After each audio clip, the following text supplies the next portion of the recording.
कष्ट बहुत बाबा कंवरिया के देलिए,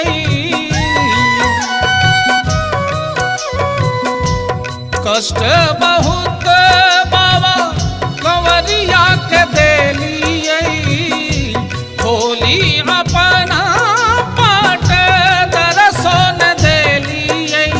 कष्ट बहुत बाबा भक्त के देलिए, कष्ट बहुत बाबा भक्त के दिलिए, खोली अपन पट दर्शन देलिए।